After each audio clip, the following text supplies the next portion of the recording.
بە بیانی بوونی قەیرانی دارایی لە هەرێمی کوردستان دەیان پرۆژەی خزمەتگوزاری وەستان بەشێکیان چەند قۆناغێکیان لێ جێبەجێکرا بوو، بەشێکیشیان لە قۆناغی تەندەر و ئامادەکردنی نەخشە سازیدا بوون. لە کاتێکدا ژمارەیەک لەو پرۆژانە پەیوەست بوون بە ژیان و گوزەرانی ڕۆژانەی هاوڵاتیان.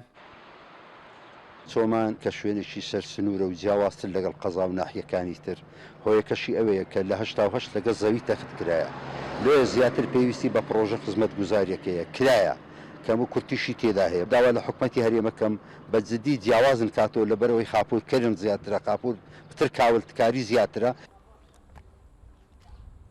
لە سنووری سۆران بە 4 قەزای سنوورەکە زیاتر لە 250 بۆ 300 پرۆژەی خزمەتگوزاری تا ئێستا وەستاون. بە تایبەتی لە باڵەکایەتی گرفتی ڕێگای سەرەکی حاجی ئۆمەران و پرۆژەی ئاوی خواردنەوەی سەنتەری قەزای چۆمان و کەمی خوێندنگا و بنکەی تەندروستی و ڕێگای گشتی گوندەکان و چەندان پرۆژەی تر دانیشتوانەکەی نیگەران کردووە.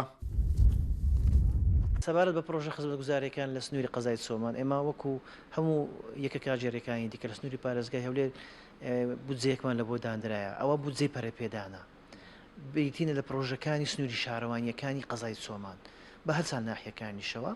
ئەوانە لە باری تەندەردانە ئێستا کە لە پارێزگای هەولێرەوە لەو ماوەیدا دەست پێ دەکەن. هەمووی بریتین لە پرۆژەی خزمەتگوزاری وەکو کۆنکریتە، قیڕە، کربستۆنە، تێکەڵەیە، پردیگسکەیە، شێوازی زۆرەکە پەیوەستن بە خزمەتگوزاری ناو کۆڵان و ئەوەی کە زۆرتر خەڵک گرفتی لەگەر هەیە و گرفتەکانی پێچارە دەکرێتن. ئەوە بڕی دەگاتە نزیکەی 2 میلیارد دینارێک. ئەوە جێبەجێ دەکرێتە لە سنووری شارەوانیەکانی قەزای چۆمان. بەو پێی قەزای چۆمان بەرڕاگواستن و کاوڵکاری کەوتووە، تەواوی سنوورەکە بە گوند و ئاواییەکانیشەوە خاپور بووە. بۆیە پێویستی زیاتری بە پرۆژەی خزمەتگوزاری هەیە. بە پێی خواستی هاوڵاتیانیش گرنگی نەدراوە بە لایەنەکانی گەشتیاری و کشتتوکاڵ و بەنیاتنانی کارگەی بچووکی لە قوتونان و کە هۆکار بووە بۆ ڕەخساندنی چەندان هەلیکار بە تایبەتی بۆ دەرچوانی زانکۆ و پەیمانگاکان. قەزای چۆمان کە سەنتەری باڵەکایەتیە لە ماوەی ڕابردوو بەشێک لە پرۆژە خزمەتگوزارەکانی تێدا جێبەجێ کراوە، بەڵام لە زۆربەی سەکتەرەکانی ژیانی ڕۆژانەی هاوڵاتیان گرفتی نەبوونی پرۆژەی خزمەتگوزاری هەیە.